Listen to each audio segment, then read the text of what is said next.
نبی پاک علیہ الصلوۃ والسلام نے فرمایا، جس کا مضمون ہے کہ جس نے قرآن کو یاد کیا اس کے حلال کو حلال جانا، اس کے حرام کو حرام جانا، وہ اپنے گھر والوں میں سے ایسے 10 لوگوں کی قیامت کے دن شفاعت کرے گا جن پر گناہوں کے سبب جہنم واجب ہو چکا ہوگا۔ یعنی آپ غور کریں کہ 10 خاندان کے وہ افراد جن کے لیے ان کے گناہوں کی وجہ سے جہنم واجب ہو گیا ہوگا، یہ حافظ قرآن انشاءاللہ ہاتھ پکڑ کے جنت میں لے جائے گا۔ اب بتائیں بچے کو حافظ بنانا چاہیے کہ نہیں بنانا چاہیے؟ اور عالم کی فضیلت، اللہ اکبر، میں ان بچوں کو کہوں گا، ان کے والدین کو کہوں گا کہ ان کو عالم دین بنائیں۔ عالم دین کے فضائل تو وہ کتابوں میں بیان ہوئے کہ جب لوگ جنت میں جائیں گے نا تو عالم کو روک لیا جائے گا اور کہا جائے گا باقی لوگوں کی شفاعت کرے، انہیں بھی جنت میں ساتھ لے جائیں۔ مبارک ہو ان ماں باپ کو جن کے بچے عالم ہیں، حافظ ہیں، دین کے مبلغ ہیں۔ یقیناً ہمارے یہاں ایک رجحان ہے کہ جناب بچے کو فلاں ڈگری دلانی ہے تو فلاں پی ایچ ڈی، تو فلاں ماسٹرز، تو فلاں بیچلرز، دنیا کے کونے کونے میں بھجواتے ہیں۔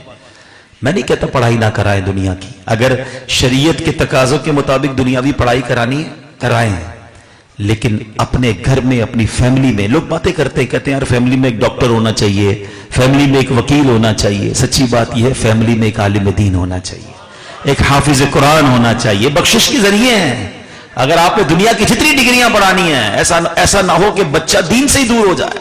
اگر دنیا پڑھانی بھی ہے تو دین ضرور پڑھائیں، اسے قرآن پڑھنا آنا چاہیے، اسے حدیث پڑھنا آنا چاہیے، وہ دیندار ہونا چاہیے۔ تو بڑی خوشی کا موقع بھی ہے اور ان بچوں کے اس خوبصورت پروگرام سے ہمیں انکریجمنٹ بھی ملتی ہے کہ ہم بھی اپنے بچوں کو اس طرف لائیں۔ ہاں ایک بات میں ضرور کہوں گا، میں کوشش کرتا ہوں ہر ہی حفظ قرآن کے پروگرام میں یہ بات عرض کرتا ہوں کہ اب ان بچوں نے بھی اور ان کے گھر والوں نے کام کرنا ہے، کیونکہ حافظ بننا آسان ہے، حافظ رہنا آسان نہیں ہے۔ ہاں بچے حفظ کر لیتے ہیں، پھر بڑے ہو کر ان کو دنیا کے کاموں میں لوگ لگا دیتے ہیں، جاب کرتا ہے، کوئی کاروبار کرتا ہے، شادی ہو جاتی ہے، اب وہ جو حفظ قرآن ہوتا ہے نا وہ بھول جاتا ہے۔ تو یہ نہ کیجئے گا، یہ جو جتنی بھی فضیلتیں ہیں نا یہ جب ملیں گی جب قبر میں قرآن یاد ہو کر لے کے جائے گا بندے، نہیں حافظ قرآن قبر میں جانا ہے تو زندگی بھر قرآن یاد رکھنا ہے۔ تو اب والدین یہ کریں کہ ماشاءاللہ اتنا بڑا کام آپ نے کر لیا، اب اپنے بچوں کو روز قرآن پڑھنے کا نظام بنائیں، وہ روز قرآن دہرائیں، اللہ کرے ہر سال رمضان میں تراویح سنائیں، تو انشاءاللہ یہ ان کا قرآن مضبوط بھی رہے گا اور باعمل رہیں۔ تو پھر دعوت اسلامی کا ماحول ہے جو ماشاءاللہ باعمل بھی بنا دیتا ہے، تو انشاءاللہ یہ بچہ آپ کی مغفرت کا ذریعہ بن جائے گا۔ اللہ ہم سب کی اولاد کو ایسا بنا دے کہ مرنے کے بعد وہ ہمارے لیے صدقہ جاریہ کا باعث بن جائے۔ قرآن پاک کی چونکہ محفل ہے تو کچھ قرآن ہی کی بات کر لیتے ہیں۔ اللہ کا پیارا کلام ہے اور سبحان اللہ یہ ہم سب کے لیے راہ ہدایت ہے، یہ اللہ کا پیغام ہے جو ہم سب کے نام ہے۔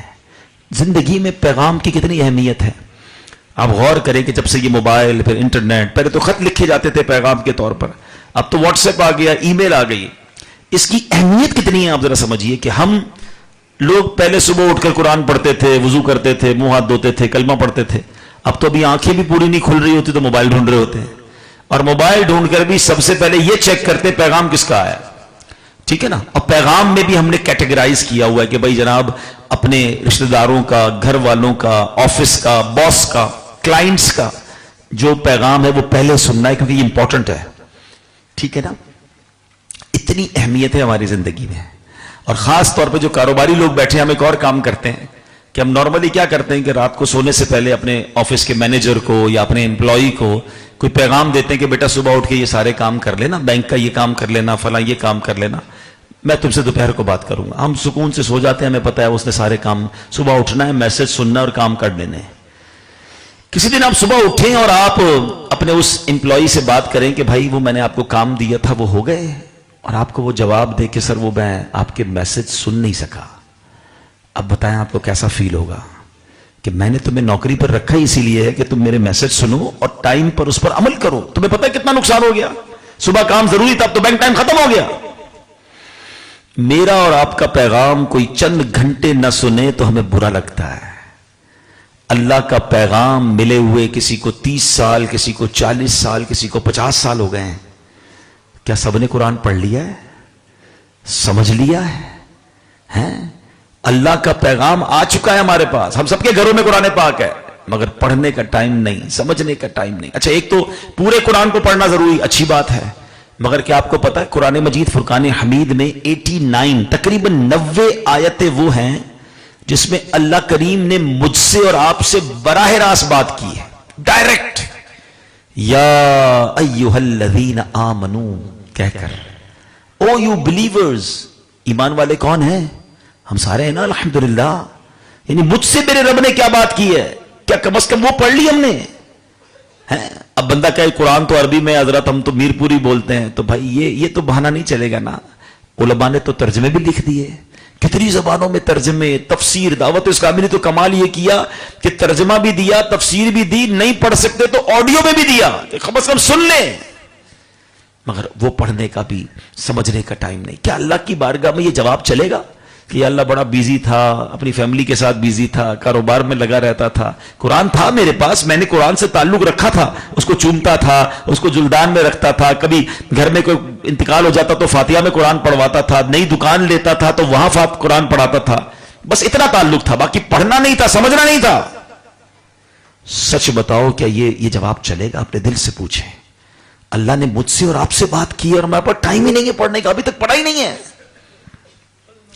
میں ایک واقعے سے آپ کو ہماری قرآن سے دوری کا احساس دلاتا ہوں. ایک صاحب نے اپنے گھر پر قاری صاحب کو بلایا، ہر سال دعوت کرتے تھے مسجد کے امام صاحب کی، تو دعوت کی، کھانا وانا لینے گئے، کھانا کھلایا، بڑے اچھے طریقے سے دعوت ختم ہوئی، امام صاحب چلے گئے. تو بیٹا کہتا ہے ابا جان میرے بہت بڑی رقم یہاں پڑی ہوئی تھی، جہاں امام صاحب بیٹھے تھے نا کھانے کے لیے کمرے میں تھوڑی دیر کے لیے باہر گیا تھا کھانا لینے، واپس آیا ہوں رقم نہیں ہے.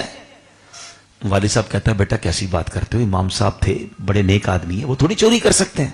کہتا ہے میں بھی نہیں کہتا چوری کی، لیکن جب وہ گئے پیسے بھی غائب ہو گئے، میں بہت ڈھونڈا نہیں مل رہے. تھوڑے عرصے بعد امام صاحب پھر آئے گھر پہ، 1 سال بعد پھر کھانا پیش کیا، وہ بچہ تھا، اس کے پیسے تھے، اس کو یاد تھے. اس نے ڈرتے ڈرتے کہا امام صاحب وہ ایک بات کہوں گا، ذرا ناراض نہیں ہوئیے گا. تو کہا بیٹا کیا کہنا چاہتے ہو؟ کہ آپ پچھلے سال آئے تھے نا ہمارے گھر پہ، تو آپ جہاں بیٹھے تھے میری اچھی خاصی رقم وہاں پڑی ہوئی تھی، آپ گئے اس کے بعد سے وہ رقم ہی نہیں مل رہی. امام صاحب رونے لگ گئے. وہ بیٹا کہتے معاف کیجئے میں نے آپ کو چور نہیں کہا، لیکن میں سوال کر رہا ہوں، آپ نے پیسے دیکھے تھے آپ نے؟ آپ فرماتے بیٹا وہ جو سامنے قرآن پاک پڑھا نا ذرا اٹھا کے لاؤ. وہ نوجوان قرآن پاک لے کر آیا، آپ نے فرمایا اس کو کھولو. اس جلدان کو جب کھولا گیا تو اس میں وہ پیسے پڑے ہوئے تھے. امام صاحب نے کہا تم جب کھانا لینے گئے پیسے بکھرے ہوئے تھے، میں نے سوچا ادھر ادھر ہو جائیں گے، قرآن میں رکھ دیتا ہوں، روز تلاوت کرتے ہوگے تمہیں مل جائیں گے. میں رو اس لیے رہا ہوں کہ میں 1 سال بعد آیا ہوں، پورے سال تمہارے گھر میں قرآن نہیں کھلا ہے. سچ بتائیں ہم کتنا قرآن پڑھتے ہیں؟ ہم نے قرآن سے تعلق رکھا ہے؟ یار بھائی جلدی سے نیا قرآن لے آؤ، کیوں نہیں نیا گھر لے آؤ تو رکھوانا ہے، جلدی قرآن لے آئے، وہ اپنی نئی دکان پہ قرآن رکھوانا ہے، قرآن کا ختم کرو. اچھا افسوس تو یہ ہوتا ہے اتنی بے تعلقی ہو گئی ہے قرآن سے کہ ہمارے گھر میں اگر اللہ نہ کرے کسی کا انتقال ہو، سویم ہے، 40واں ہے، فاتحہ ہے، بچے آئیں گے مدرسے کا قرآن پڑھنے کے لیے، جس کے والد کا فاتحہ ہے وہ اس میں بھی بیٹھ کے قرآن نہیں پڑھ رہا ہوتا.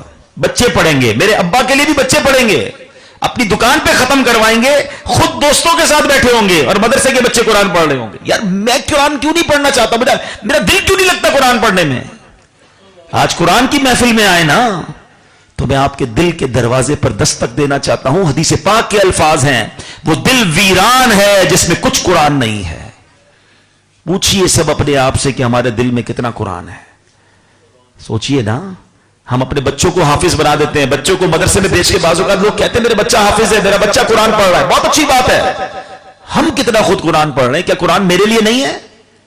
یہ دل کا نور ہے، یہ قبر کا ساتھی ہے، یہ شفاعت کرنے والا ہے.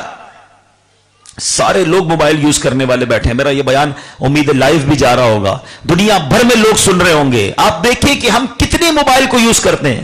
لوگوں کی اب انگلیوں میں درد ہونا شروع ہو گیا ہے، آنکھوں میں نمبر آ گئے، اتنا موبائل یوز کرتے ہیں. کئی گھنٹے موبائل پر ہیں، کئی سافٹ ویئر آن کرتے ہیں. پتہ ہے جس دن میں اور آپ قبر میں جائیں گے نا، یہ سارے سافٹ ویئر آف لائن ہو جائیں گے. ہاں لوگ ڈھونڈیں گے کہ یار بندہ کدھر گیا، 2 دن سے آن لائن نہیں ہوا، فیس بک پہ کوئی پوسٹ نہیں لگائی، واٹس ایپ بتا رہا ہے 2 days before آن لائن. یہ پورے دن آن لائن رہتا تھا، یہ 2 دن سے آن لائن کیوں نہیں ہے؟ 3 دن ہو گئے. جب ڈھونڈنے نکلیں گے تو پتا چلے گا بندہ ہی آف لائن ہو گیا ہے. ایسا ہی ہے نا. لیکن آپ کو پتا ہے میں اور آپ قبر میں جائیں گے، سارے سافٹ ویئر آف لائن ہوں گے، قرآن ادھر بھی آن لائن ہوگا.